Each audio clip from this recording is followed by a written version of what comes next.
আসসালামু আলাইকুম সুপ্রিয় শিক্ষার্থী বন্ধুরা, আশা করি যে যেখানে আছো ভালো আছো, নিরাপদে আছো। আমি শফিকুল ইসলাম, দি টাঙ্গাইল ক্যাডেট ইসলাম কলেজ টাঙ্গাইল। শুরু করতে যাচ্ছি অনলাইন ক্লাস অষ্টম শ্রেণীর বিজ্ঞান ক্লাসে সবাইকে স্বাগত।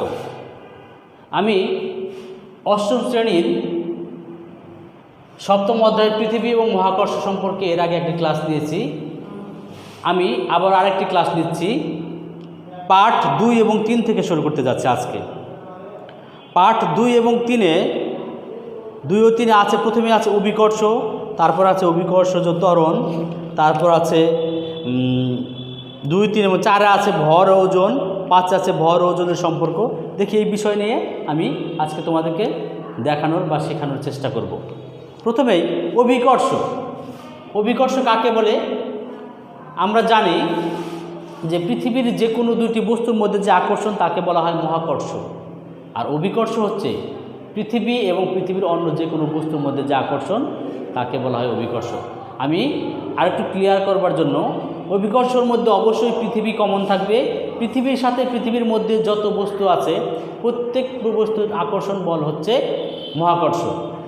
তাহলে পৃথিবী এবং পৃথিবীর সাথে পৃথিবীর মধ্যে যে বস্তুগুলি আছে সেই বস্তুর যে আকর্ষণ বল, সেই বলটি হচ্ছে অভিকর্ষ। এবার আসি অভিকর্ষজ ত্বরণ।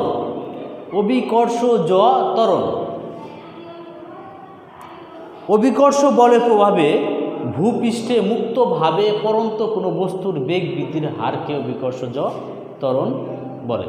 আমি আবারও বলছি, অভিকর্ষ বলের প্রভাবে ভূপৃষ্ঠে মুক্তভাবে পরন্ত কোনো বস্তুর বেগ বৃদ্ধির হারকে অভিকর্ষজ ত্বরণ বলে। অভিকর্ষজ ত্বরণকে জি দ্বারা প্রকাশ করা হয়। কী দ্বারা প্রকাশ করা হয়? জি দ্বারা। এটুকু আমি আগে ক্লাসে পড়িয়েছিলাম তোমাদেরকে, জি দ্বারা প্রকাশ করা এই পর্যন্ত পড়িয়েছিলাম। এখন জি এর একটা সমীকরণ আছে, মহাকর্ষ সূত্রের সাহায্যে সামঞ্জস্য রক্ষা করে জি এর মানের একটা সমীকরণ আছে। আমরা সমীকরণ দেখি। ধরা যাক পৃথিবীর ভর m, ধরা যাক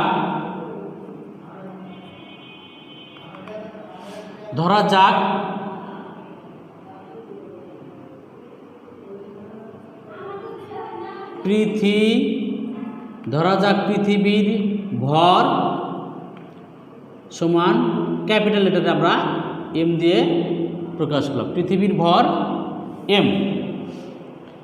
তারপরে ভূপৃষ্ঠে বা এর নিকটে অবস্থিত কোনো বস্তুর ভর, ভূপৃষ্ঠে বা এর নিকটে, ভূপৃষ্ঠের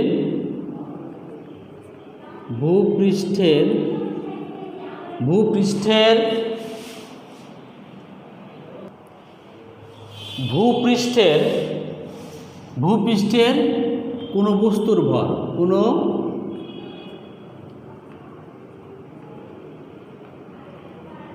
কোনো বস্তুর ভর সমান স্মল লেটারে m লিখলাম আমরা। তারপর আছে বস্তু ও পৃথিবীর কেন্দ্রের মধ্যবর্তী দূরত্ব। আমি একটু আগে দেখাচ্ছি, যদি পৃথিবীটা এরকম হয়, পৃথিবীটা যদি এরকম হয়, এটা যদি পৃথিবীর কেন্দ্র হয়, তাহলে এখানে যদি কোনো একটা বস্তু থাকে, তাহলে এই কেন্দ্র থেকে এখানকার যে দূরত্ব এটা হচ্ছে ডি, এটার ভর হচ্ছে m, আর পৃথিবীর ভর হচ্ছে m। তাহলে পৃথিবীর কেন্দ্র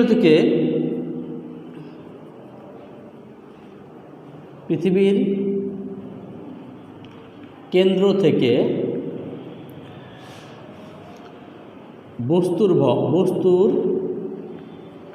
মধ্যবর্তী দূরত্ব,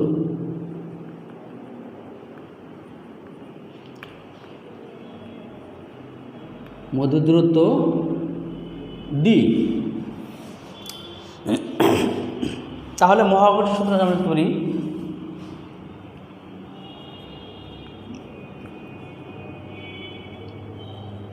মহাকর্ষ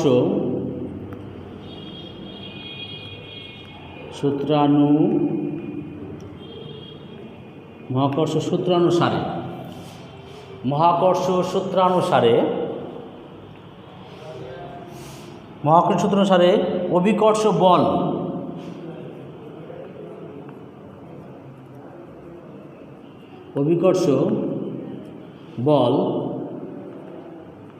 F সমান G into mm by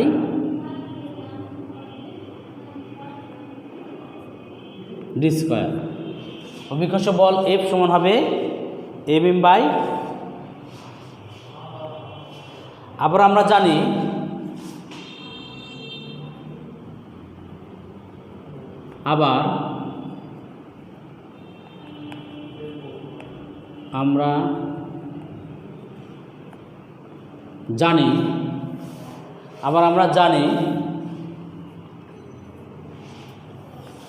অভিকর্ষ বল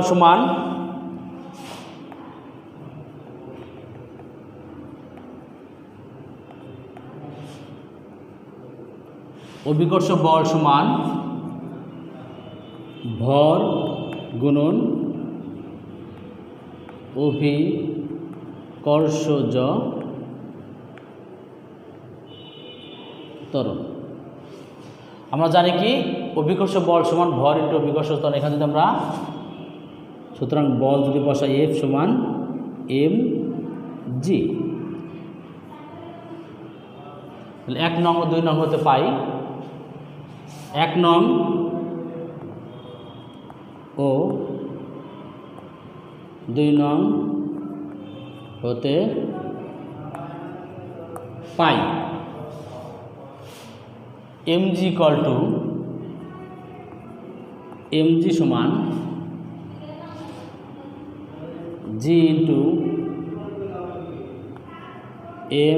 mm by d স্কয়ার। 1 নং ও 2 নং হতে পাই mg সমান g into mm by d square. যেহেতু উভয় পক্ষে কি আছে mm আছে ছোট হাতের, আমরা উভয় পক্ষে বাদ দিতে পারি বা, তাহলে g সমান হবে gm by d স্কয়ার। এই হচ্ছে আমাদের, সুতরাং g হবে mm by d square, g হবে mm by gm by d square. এই সমীকরণ থেকে আমরা স্পষ্ট বুঝতে পারি যে পৃথিবীর কেন্দ্র থেকে যদি কোনো বস্তুর, পৃথিবীর ভূপৃষ্ঠে কোনো বস্তুর দূরত্ব বেশি হয় তাহলে জি এর মান কম হবে, আর পৃথিবীর কেন্দ্র থেকে যদি ভূপৃষ্ঠের কোনো বস্তুর দূরত্ব কম হয় সেইখানে জি এর মান বেশি হবে। কারণ কি, বেশি দ্বারা ভাগ করলে, বেশি সংখ্যা দ্বারা ভাগ করলে মানটা কমে যাবে, কম সংখ্যা দ্বারা ভাগ করলে মানটা বেশি হবে। সেই জন্যেই যেহেতু পৃথিবীটা সম্পূর্ণ গোলাকার নয়, কোথাও কেন্দ্র থেকে কোথাও দূরত্ব বেশি, কোথাও দূরত্ব কম, সেই জন্যে পৃথিবীর বিভিন্ন স্থানে জি এর মান বিভিন্ন। বই সুন্দর করে লেখা আছে এখানে, সমীকরণের ডান পাশে বস্তুর ভর m অনুপস্থিত, সুতরাং অভিকর্ষজ ত্বরণ বস্তুর ভরের উপর নির্ভর করে না। যেহেতু m বস্তুর ভরটা m আমরা দুই পাশে বাদ দিয়ে দিছি, বস্তুর ভর এখানে নাই, কে ডান পাশে বস্তুর ভর নাই, সেই জন্যে জি এর মান বস্তুর ভরের উপর নির্ভর করে না, পৃথিবীর কেন্দ্র থেকে বস্তুর দূরত্বের উপর নির্ভর করে। আমি আবারও বলছি, অভিকর্ষ ত্বরণ জি এর মান বস্তুর ভরের উপর নির্ভর করে না, কারণ g equal to gm by d square. এখানে জি হচ্ছে মহাকর্ষ ধ্রুবক, আর m হচ্ছে পৃথিবীর ভর, দুটোই কনস্ট্যান্ট মান। তাহলে নির্ভর করবে কার উপর, ভাগ দেওয়া আছে ডি দ্বারা। ডি যদি বেশি হয় তাহলে জি এর মান কম হবে, ডির মান যদি কম হয় জি এর মান বেশি হবে। এই জন্যেই জি এর মান বস্তুর ভরের উপর নির্ভর করে না, নির্ভর করে পৃথিবীর কেন্দ্র থেকে বস্তুর মধ্যবর্তী দূরত্বের উপর। তাই এখানে বলছে যে সমীকরণের ডান পাশে বস্তুর ভর m অনুপস্থিত, সুতরাং অভিকর্ষ ত্বরণ বস্তুর ভরের উপর নির্ভর করে না। যেহেতু জি পৃথিবীর ভর, m ধ্রুবক, তাই জি এর মান পৃথিবীর কেন্দ্র থেকে বস্তুর দূরত্ব ডি এর উপর নির্ভর করে। আমি যা বলেছি একটু আগে সেটা এখানে লেখা আছে। সুতরাং জি এর মান বস্তু নিরপেক্ষ হলেও, বস্তুর উপর নির্ভর করে না, অর্থাৎ বস্তু নিরপেক্ষ হলেও স্থান নিরপেক্ষ নয়। এর অর্থ হলো জি এর মান বিভিন্ন অঞ্চলে বিভিন্ন রকম হবে, বিভিন্ন রকম হবে। এইখানে আমরা যেহেতু পৃথিবী বৃত্তাকার অর্থাৎ গোলাকার, সেক্ষেত্রে আমরা দূরত্বটাকে ডি অর্থাৎ দূরত্বকে ডি না ধরে এখানে পৃথিবীর ব্যাসার্ধটা ধরতে পারি। পৃথিবীর ব্যাসার্ধ যদি হয় তাহলে সেক্ষেত্রে পৃথিবীর ব্যাসার্ধ যদি আমরা এখানে একটু লিখে নেই যে পৃথিবীর ব্যাসার্ধ যদি কেন্দ্র থেকে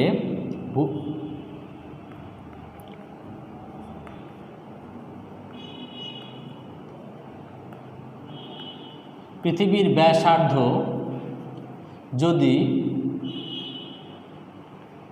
আর হয়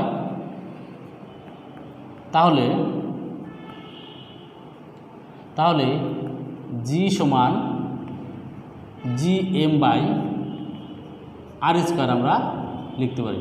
দূরত্বকে তখন আর ধরো আর স্কোয়ার। এই সমীকরণের ক্ষেত্রে আমরা জানি যে পৃথিবীর ব্যাসার্ধ সব জায়গায় সমান না, মেরু অঞ্চলে বা বিষুবীয় অঞ্চলে জি এর পৃথিবীর ব্যাসার্ধ একটু ভিন্ন আছে। আমরা দেখি একটু এখানে সুন্দর করে আলোচনা দেওয়া আছে। মেরু অঞ্চলে পৃথিবীর ব্যাসার্ধ আর সবচেয়ে কম, মেরু অঞ্চলে পৃথিবীর ব্যাসার্ধ আর সবচেয়ে কম, সেখানে জি এর মান অবশ্যই বেশি। আমি আগেই বলেছি যে স্থান নিরপেক্ষ, বস্তু নিরপেক্ষ না হলেও স্থান নিরপেক্ষ, আর এর মান যখন কম হবে তখন জি এর মান বেশি হবে, আর এর মান বেশি হলে জি এর মান কম হবে। তাহলে যেহেতু মেরু অঞ্চলে পৃথিবীর ব্যাসার্ধ আর ধ্রুবক নয়, মেরু অঞ্চলে পৃথিবীর ব্যাসার্ধ আর সবচেয়ে কম, তাই জি এর মান সবচেয়ে বেশি। মেরু অঞ্চলে জি এর মান 9.83 মিটার পার সেকেন্ড স্কোয়ার। মেরু অঞ্চলে জি এর মান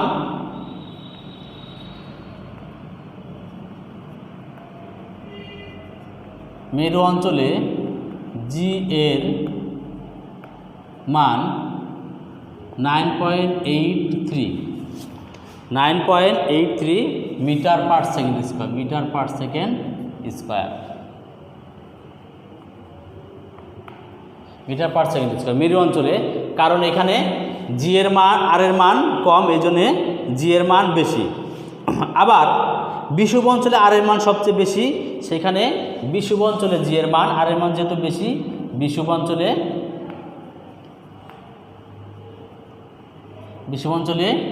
জি এর মান হবে 9.78 মিটার পার সেকেন্ড স্কোয়ার।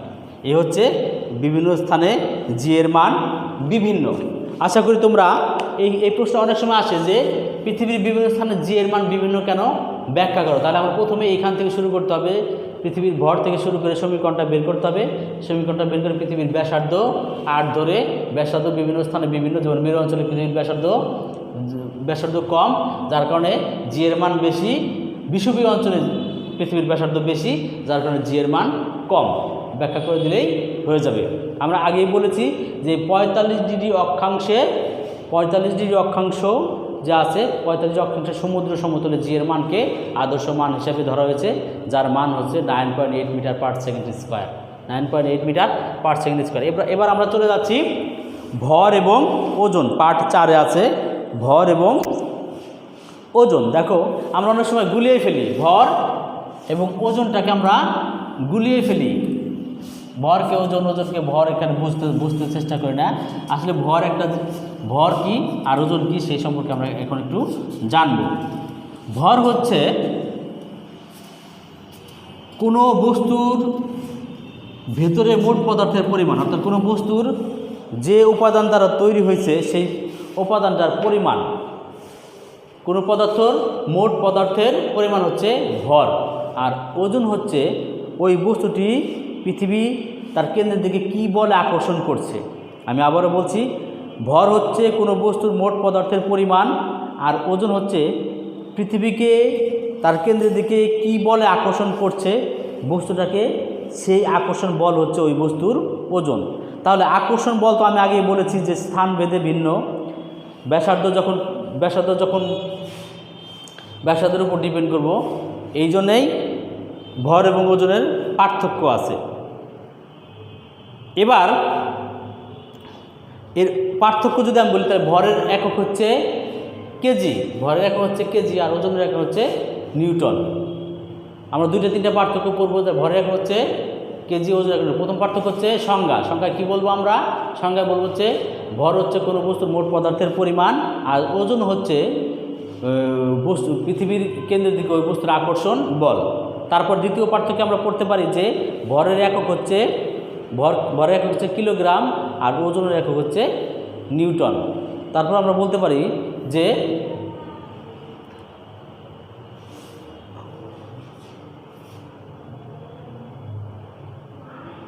ভর স্থান নিরপেক্ষ ভর বিভিন্ন স্থানে বিভিন্ন রকম নয়, অর্থাৎ ভরে কোনো পরিবর্তন হয় না, স্থান ভেদে ভরে কোনো পরিবর্তন হয় না, আর ওজন স্থান ভেদে পরিবর্তন হয়। এই দুই তিনটা পার্থক্য দিলে আমাদের হয়ে যাবে। এবার আমরা দেখি যে ভর ওজন কীভাবে কেন পড়ব, ওজনের সাথে ভরের কী সম্পর্ক আমরা একটু পড়ি। একটা বস্তুকে যদি 1 কেজি ভরের বস্তুর ওজন কত হবে? পৃথিবীতে যদি একটা বস্তুর ওজন 1 কেজি হয়, তাহলে সেটাকে যদি আমরা চাঁদে নিয়ে যাই তাহলে সেটা ওজন হবে 6/1 ভাগ। আমি আগেই বলেছি এর কারণ হচ্ছে আকর্ষণ বল যখন কমতে থাকবে তখন তার ভর ওজনও কমতে থাকবে। এখানে 1 কেজি ভরের কোনো বস্তুর ওজন সবচেয়ে বেশি হবে পৃথিবীর 2 মেরুতে, অর্থাৎ উত্তর মেরু ও দক্ষিণ মেরুতে, যেখানে এর ওজন হবে 9.883 নিউটন, আর বিষুবীয় অঞ্চলে হবে 9.78। আমি একটু আগে এটা পড়িয়েছি। তাহলে ভর ও ওজন সম্পর্কে তোমরা জানতে পারলে। এবার কি কারণে বস্তুর ওজনের ভূপৃষ্ঠের বিভিন্ন স্থানে, পৃথিবীর বিভিন্ন স্থানে অভিকর্ষ ত্বরণ ও বস্তুর ওজনের পার্থক্য কি কারণে হতে পারে? আমি কারণগুলো জাস্ট বলে দিচ্ছি, তোমরা দেখো। আমি দেখিয়ে দিচ্ছি 70 পৃষ্ঠায় পাঠ 6-এ পৃথিবীর বিভিন্ন স্থানে অভিকর্ষ ত্বরণ ও বস্তুর ওজনের কি কারণে পরিবর্তন ঘটে। ভূপৃষ্ঠের বিভিন্ন স্থানে এর কারণ কী করে? 1 নম্বর আছে পৃথিবীর আকৃতির জন্য। 1 নম্বর হচ্ছে পৃথিবীর আকৃতির জন্য এর জি এর মান এবং ওজনের পার্থক্য ঘটে থাকে। তারপরে 2 নম্বর আছে পৃথিবীর আহ্নিক গতির জন্য। পৃথিবীর আহ্নিক গতির জন্য ওজন এবং জি এর মান, অর্থাৎ জি এর মান যখন চেঞ্জ হবে আলটিমেটলি ওজনের মান চেঞ্জ হবে। কারণ কি?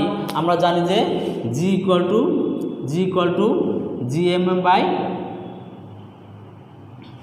আমরা আগে জানি যে জি এর সাথে ওজনের একটা সম্পর্ক আছে, W = mg। আমরা জানি যে ওজন হচ্ছে W = mg। এখানে যখন জি এর মান চেঞ্জ হবে সাথে সাথেই ওজনও আমাদের চেঞ্জ হয়ে যাবে। জি বাড়লে ওজন বাড়বে, জি কমলে ওজন কমবে। এখন পৃথিবীর আহ্নিক গতির জন্য বস্তুর ওজন পরিবর্তন হতে পারে। তারপরে আছে ভূপৃষ্ঠের উচ্চতর কোনো স্থানে বস্তুর ওজন পরিবর্তন হতে পারে। তারপরে আছে পৃথিবীর অভ্যন্তরে কোনো স্থানে বস্তুর ওজন পরিবর্তিত হতে পারে। এই হচ্ছে আজকে তোমাদের ক্লাস। আর একটা পার্ট আছে এখানে লিফটের যে বিষয়, এটা অত বেশি গুরুত্বপূর্ণ না। তারপরে তোমরা বাসায় পড়ে নিবে। কোথাও যদি না বুঝো তাহলে আমাকে অবশ্যই কমেন্টস করে জানাবে। তাহলে আশা করি তোমার আজকের ক্লাসটা তোমরা বুঝতে পেরেছো। সবাই যেখানে আছো ভালো থাকো, সুস্থ থাকো, এই কামনায় আজকের মতো শেষ করছি। ধন্যবাদ সবাইকে। আসসালামু আলাইকুম।